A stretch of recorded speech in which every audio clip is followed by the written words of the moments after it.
करने की कोशिश करूंगा। उत्कर्ष सिन्हा जी, यही सवाल आपसे भी है और मैं जानना चाहता हूं, ऐसा क्या हो गया शेख हसीना की गवर्नमेंट से कि ऐसे हालात का सामना उन्हें करना पड़ा कि अपना देश छोड़कर एक पीएम को भागना पड़ा?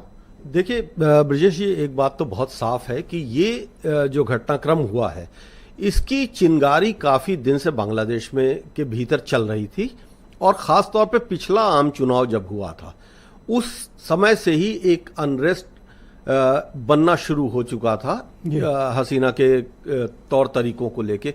और बड़ा देखिए एक पैराडॉक्स है कि शेख हसीना एक डेमोक्रेटिक आंदोलन के परिवार से निकली हुई महिला, जो कि एक डिक्टेटर में कमोबेश एक डेमोक्रेटिक फ्रेमवर्क के भीतर एक डिक्टेटर में कन्वर्ट होती जा रही थी।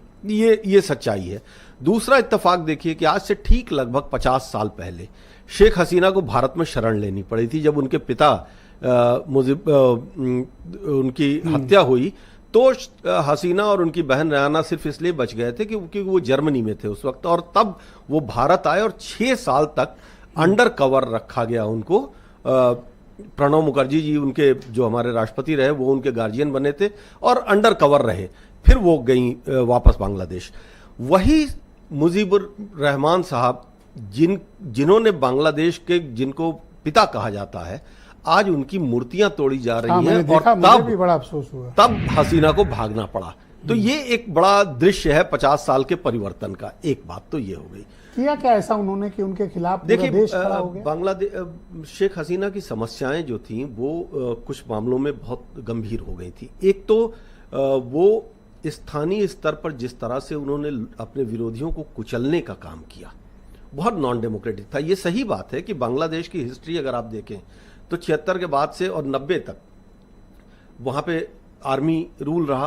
पहले जियाउर रहमान रहे, उसके बाद इरशाद आए, उसके बाद डेमोक्रेसी बहाल हुई। तो 90 से लेके अब तक डेमोक्रेसी चल रही थी। लेकिन जो तौर तरीके थे शेख हसीना के, एक जिसको कहते हैं ना कि कवर था कि बहुत सॉफ्ट हैं, बहुत स्मार्ट हैं, बहुत पॉलिटिकल हैं, डेमोक्रेटिक हैं, लिबरल हैं, हाँ, लेकिन भीतर भीतर कहीं ना कहीं आवामी लीग उनकी जो पार्टी थी वो एक ऐसा सिस्टम बना चुकी थी बांग्लादेश में जिसमें कि एक मोनोपोली बनी रहे, और उसको लेके अंदर अंदर सुलगाव तो था। अब ट्रिगर पॉइंट हो गया जब उन्होंने कहा कि बांग्लादेश मुक्ति वाहिनी के जो लोग बचे हुए हैं उनके रिश्तेदारों को के बच्चों को भी 30% रिजर्वेशन दिया जाएगा।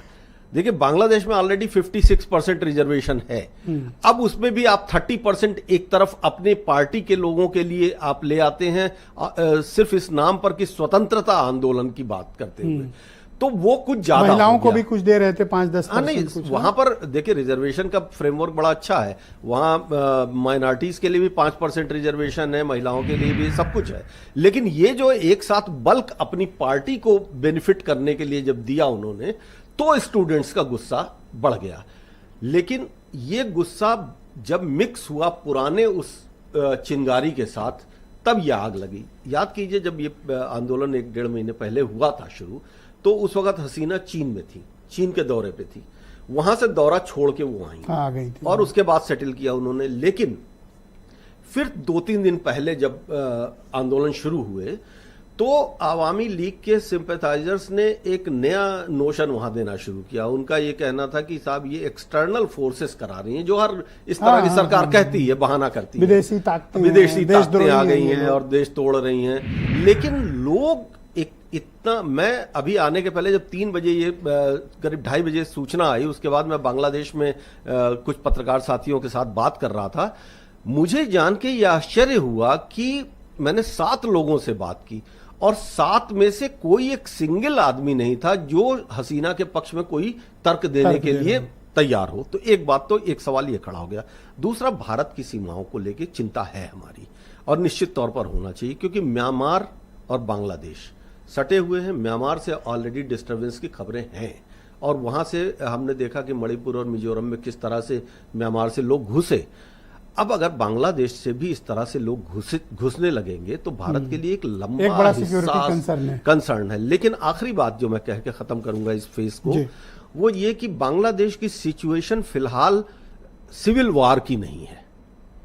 और ये एक हमारे लिए सिचुएशन कंट्रोल में हाँ, आश्वासनकारी मामला तो है। कौन सत्ता में आएगा? वहां से अपोजिशन तो है नहीं वहां पे। नहीं, वहां अपोजिशन नहीं, इसलिए वहां और एक अच्छी बात यह भी है कि जो इस वक्त सेनाध्यक्ष हैं उन्होंने डायरेक्ट टेक ओवर नहीं किया है। उन्होंने दो अच्छे जेस्चर दिखाए हैं जिससे हमको उम्मीद बनती है। पहला तो उन्होंने निगोशिएट किया, हसीना को सेफ पैसेज दिया, कहा कि 45 मिनट में रिजाइन कीजिए और आपको हम आर्मी के हेलीकॉप्टर, आर्मी के जिस जहाज से वो आई हैं वो आर्मी का है, बांग्लादेश आर्मी का जहाज है, तो एक सेफ पैसेज दे दिया।